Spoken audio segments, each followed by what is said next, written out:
देखिए हमारे देश में क्या हो रहा है कि अखिलेश यादव, राहुल गांधी, अरविंद केजरीवाल, ममता बनर्जी, ये तमाम लोग ये आरोप लगाते हैं कि भाई जो मोदी है ना, ये मोदी जी हैं, ये आरक्षण खत्म कर देंगे। ये जो एसटी, एससी, ओबीसी को रिजर्वेशन मिलता है, आरक्षण मिलता है, वो खत्म कर देंगे क्योंकि मोदी तानाशाह है। यही ये तमाम नेता हैं, इनका आरोप है। तो सबसे पहली बात कि ये नेता जो हैं, चाहे अखिलेश यादव हो, चाहे राहुल गांधी हो, चाहे अरविंद केजरीवाल हो, ममता बनर्जी हो, ये कोरा झूठ बोल रहे हैं, कोरा झूठ। क्योंकि मोदी सरकार की पहली बात हिम्मत नहीं है कि आरक्षण को हाथ लगा जाए, और दूसरी बात कि मैं खुद जनरल कैटेगरी से आता हूं, सामान्य वर्ग से। मैं खुद ये कहता हूं कि जब तक देश में जातिवाद रहेगा, जब तक दलित दूल्हे को घोड़ी से दलित होने की वजह से उतारा जाएगा, उसको घोड़ी चढ़ने नहीं दिया जाएगा, जब तक हमारे देश में ऐसा होता रहेगा कि किसी दलित बच्चे को अलग से पानी दिया जाएगा, जब तक दलितों को जाति के नाम पर गाली दी जाएगी, तब तक आरक्षण साहब कैसे खत्म हो जाएगा? आप बताइए कि मैं एक सामान्य वर्ग से आता हूं, तो मेरे को कौन सा अधिकार है कि भाई मैं किसी दलित को गाली दूं कि ए फलाने जाति का इधर आ? जब तक ये रहेगा तब तक आरक्षण जो है वो दुनिया की कोई ताकत खत्म नहीं कर सकती है। मोदी तो छोड़िए, ऐसे कितने मोदी आएंगे, कितने चले जाएंगे, लेकिन आज जो बात हो रही है वो बात यहां पर हो रही है, ये अखिलेश यादव, राहुल गांधी और अरविंद केजरीवाल जैसे जो नेता देश के अंदर झूठ फैलाते हैं ना, उसके ऊपर। सबसे पहली बात कि अगर मान लो कि मोदी तानाशाह बन गया, मोदी को एकदम तानाशाही आ गई और उसने ये सोच लिया कि आरक्षण खत्म करें, मान लो कि मोदी के दिमाग में ये आ गया, तो क्या होगा? यहां पर जो होना है वो समझिए। सबसे पहले अगर मोदी के दिमाग में आएगा तो वो बिल कहां जाएगा? वो बिल लोकसभा के अंदर जाएगा। लोकसभा के अंदर एक प्रस्ताव आएगा कि आरक्षण खत्म करो। ठीक, अब लोकसभा के अंदर आप ये सोचें कि मोदी सरकार का बहुमत है, एनडीए का बहुमत है, तो भाई साहब यहां पर एसटी, एससी, ओबीसी ये सांसद जो बैठे हुए हैं, जो भले ही भाजपा के हों, कांग्रेस के हों, आम आदमी पार्टी के हों, बसपा के हों, किसी भी पार्टी के हों, जो एसटी, एससी, ओबीसी सांसद बैठे हुए हैं, क्या वो बिल पास होने दिया जाएगा? पहला सवाल, क्या इतना आसान है कि लोकसभा से वो बिल पास हो जाए? दूसरा, चलो मान लिया कि मोदी ने अपनी तानाशाही चलाई, लोकसभा के अंदर वो बिल पास हो गया क्योंकि मोदी सरकार एनडीए का बहुमत है। उसके बाद आइए, उसके बाद जो दूसरी चीज है, दूसरी जगह पर राज्यसभा के अंदर वो बिल जाएगा। कहां पर जाएगा? राज्यसभा के अंदर। राज्यसभा के अंदर जब जाएगा बिल, तब क्या होगा? और आपको पता है कि राज्यसभा के अंदर वो सांसद बैठते हैं कि जो राज्यों से चुनकर आते हैं और उन्हें राज्यसभा का सांसद कहते हैं।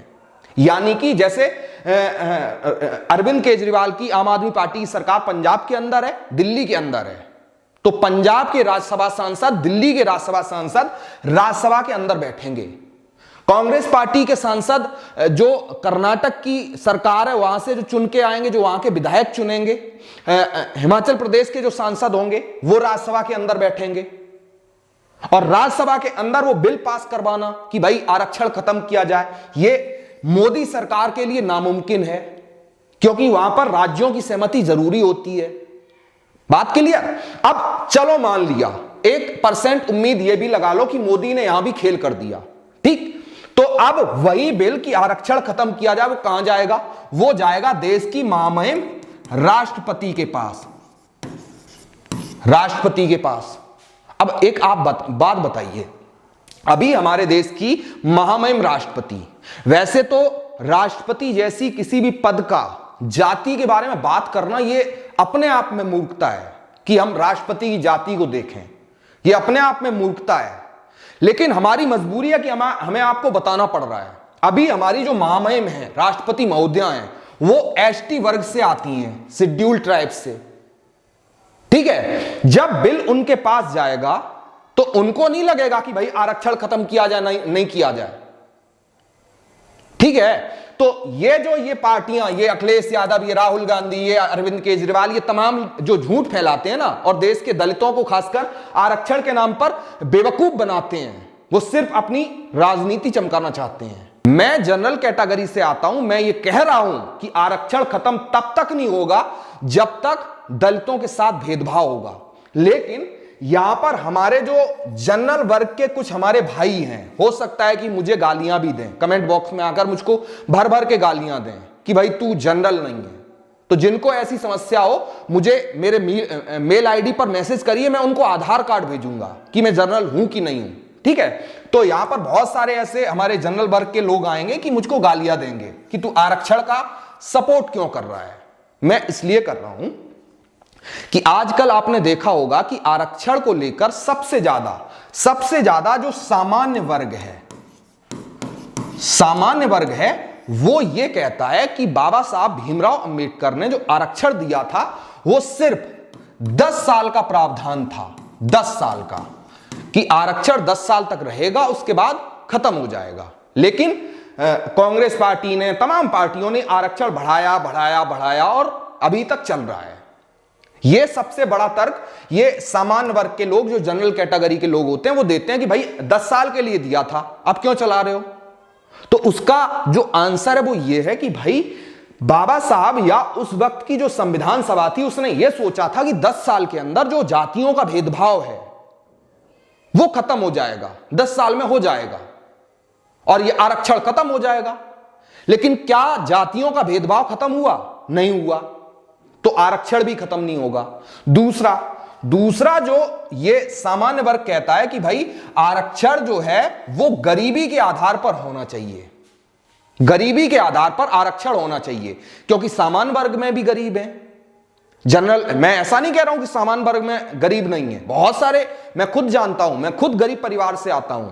लेकिन गरीबी के आधार पर आरक्षण मांगना, आरक्षण कोई गरीबी उन्मूलन कार्यक्रम नहीं है, उसके लिए बहुत सारे कार्यक्रम हैं। लेकिन सामान्य वर्ग क्या कहता है कि जो आरक्षण है वो गरीबी के आधार पर होना चाहिए, गरीबी के आधार पर, कि भैया जो गरीब है उसको आरक्षण दिया जाए। ठीक है, मान लिया कि गरीबी के आधार पर आरक्षण दिया जाए। आप बताइए कि आप गरीब हैं, ठीक है, लेकिन एक दलित को सिर्फ इस वजह से कि वो दलित बिरादरी से आता है, किसी स्कूल में उसका बच्चा पढ़ता है और उसको यह कह दिया जाए कि तू उस फलाने मटके से पानी पिएगा और जो सबड़ वर्ग है वो इस मटके से पिएगा, उस बच्चे के दिमाग में क्या जाएगा? क्या उसको यह नहीं लगेगा कि मैं अलग हूं, मैं कमजोर हूं?